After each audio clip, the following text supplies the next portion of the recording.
Alex Flora here doing the Funnel Lab video report, and I am going to do it on the world's largest swing. So we observed that the world's largest swing and the principles we are going to be applying are Hooke's law, Newton's second law, and the energy principle. The main results that we hope to find is that we're going to be able to track the spring successfully and predict the motion of the jumper. We'll also prove that Ks, the spring constant, is a very large number. So here we go to the tracker video, and this is the clip we pulled from. As you can see, we're tracking it throughout the video, and the frames are about 1 over 30 frames per second. As you can see, the tracking is fairly cohesive with what we would expect for the motion of the swinger to be, as predicted by the graph and the video. And we also have the data. So this was the data that we gathered, and these numbers are for the X and the Y positions, and this is the starting position of the data.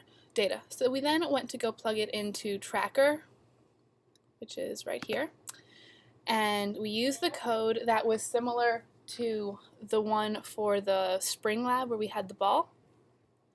But what we did was, to make this a linear function, we set the spring constant equal to a very large number, as you can see here, and we plugged in all the data for this. We then wrote some of the code to predict the motion of the ball and everything like that. So when we run the code, and we also plugged in the data that we did find in Tracker. So when we run the code, we found that the data looks fairly linear. As you can see here, there's a slight vibration, which is normal with what the motion of the spring would be.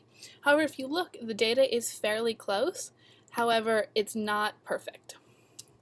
So we go over here and we go, what does this mean? And this means that the rope has a very high spring coefficient, because if you change the coefficient, the prediction would start to oscillate at a very high rate, and so that we see that our model is a very good prediction for how the swing would actually move. And what we see is, we could have also coded this like a pendulum, because the spring moves very similar to how a pendulum would move. But we can still apply Hooke's law, which is a principle of physics that states the forces need to extend or compress a swing by some distance and proportional to the distance, which is basically F equals Ks, which is the constant, times the distance,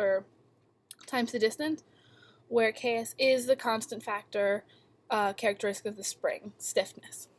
So we go, we want to do what if, and we could do, what if we could measure this in 3 dimensions, as in, instead of just having the X and Y plane, we have the X, Y, and Z plane. And this would mean our data would be a lot more accurate for actually predicting it. We know that, as we saw with pendulums, the initial conditions need to be very close for this to be accurate. So if we had multiple dimensions, again, our prediction would be spot on if we did have correct initial conditions.